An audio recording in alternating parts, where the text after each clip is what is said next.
up in his own World War I experience himself. Kettenkrad receiving repairs, and we do see those Panzergrenadiers moving around for flank. Will I be quick to discover it? But there we go. Armored car moving in from the front.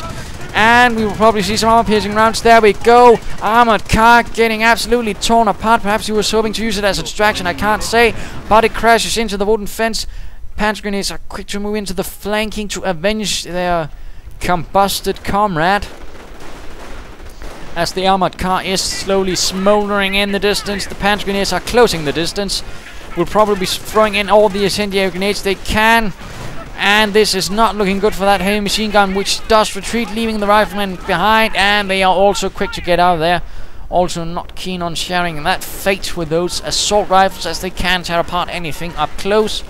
The assault rifle upgrade for Panzergrenadiers generally tending to be a pretty solid one, as you get for 75 munitions assault rifles for everyone in that team, which is more than the stormtroopers can boast with. We only get 2 assault rifles, so keep that in mind. It's actually pretty good economy.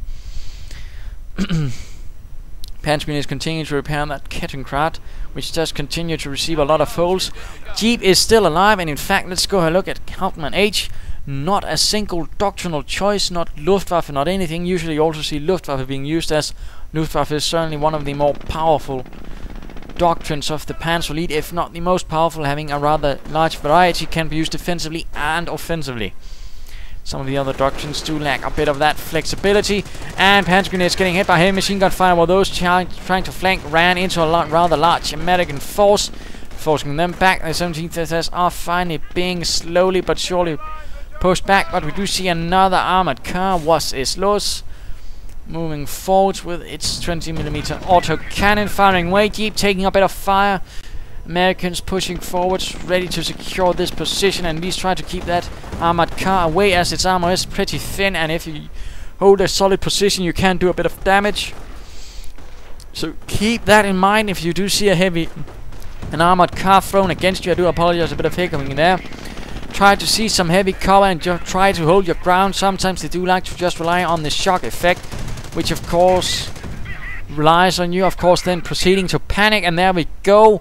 Damaged engine, and that armored car won't be getting too far. At the same time, there should be something coming out of this motor pool very soon. Fun fact about the 17th SS Götz von Berlichingen, a Panzer Grenadier division, and of course not a Panzer division. It was actually composed of ethnische Deutsche. It was composed of ethnic Germans from Volksdeutsch, actually, from outside of Germany. In this case, I do believe most of them were in fact Romanians. Some of them were conscripted, and of course they did fight pretty decently, but of course fun bit, as of course the Germans were of course lacking troops, and of course they were keen to getting as many in as possible to a certain degree. And looks like this armored car might find itself knocked out by the T-17, stunned by a white phosphorus round, panicking the crew. Will the T-17 set in and finally kill it? No, this small nice car does seem to be blocking the line of fire. And we have an anti-tank half-track, apparently expecting the armored car, so of course not entirely bad move from him. Certainly not a bad expectation. Of course, generally getting some anti-tank assets is always recommendable. The anti-tank half-track being a good bet since your opponent will most likely go for armored cars. In which case the light anti-tank half-track does excel with a slight 37mm anti-tank gun, also known as the door knocker by the anti-tank crews that actually used it among the infantry divisions, as it didn't really do much against all of those much thicker armored tanks, in particular the Soviet T-34. T-17 sneaking in, unawares of the armored half-track, firing away. Engine is destroyed, not looking good, and now immobilized as the engine is completely wrecked, and apparently something's gone wrong with the transmission. And we do see anti-tank grenades as well, as think, thus resulting in a smoldering T-17. The Panzergrenadiers having a small bonfire. Fighting continuing right here. Jeep taking quite a bit of fire, and we see the half-track being manned. The 50 caliber machine gun actually being pretty decent, at least in my opinion. Americans evacuating the building there as incendiary grenades are flying through the windows, forcing them into the retreat and into a slightly more defensive position. Panzergrenadiers moving in from the north. They look heavily damaged though, and infantry half-track firing away, but those riflemen do most of the damage. In fact, completely tearing apart those two Panzergrenadier teams, getting veterans too in the process.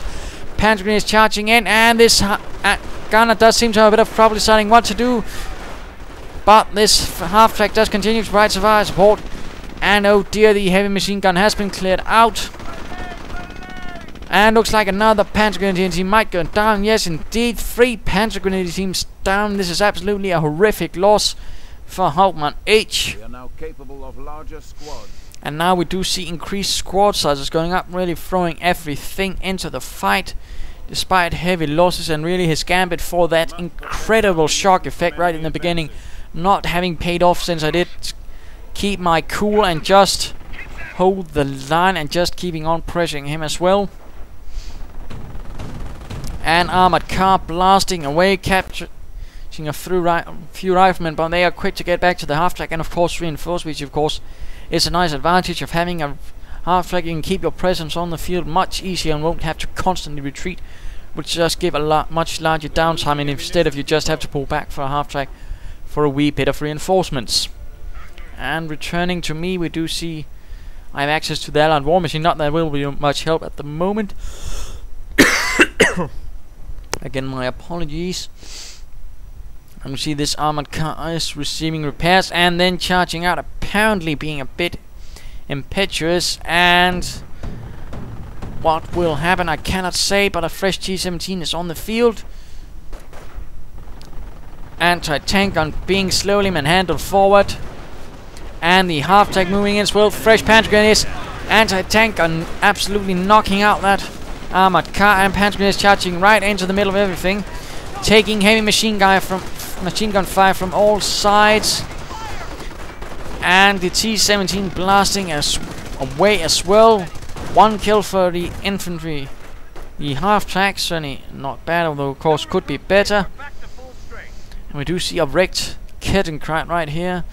A tragic reminder of what happens if you're a bit too eager and just throwing your troops away. What do we see here? We see veteran sergeants. That's a bit interesting. But certainly not looking good for the 17th SS. They're rather hyper-aggressive. Gamble sadly did not pay off for them. And there we go. Apparently deciding that he has lost the fight, he does pull out of it. So I hope you enjoyed this match, and if you did, why not subscribe or tell your friends, and if you didn't, well, why not send in a replay of your own. And of course I will do 2 casts again tomorrow to sort of make up for this, for those of course that are tired of me constantly showing all my own games. Of course I don't constantly do it, but you know, a bit of exaggeration never hurt. Anyhow, so what can we learn from this? Well, of course, shock effects can be helpful, but of course this can be countered by, of course, keeping calm and trying your best to just negate it, which I did, of course. And of course, one should note that fighting very close to your opponent's base does confer your opponent rather a bit of advantage, since he will have the least amount of downtime. Of course, you will suffer the most, since you will have to run a rather long way home to get reinforcements. And of course that was he did.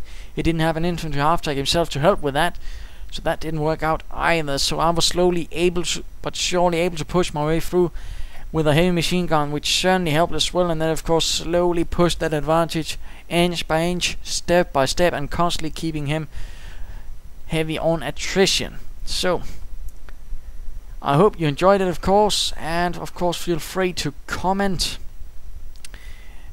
Cheers.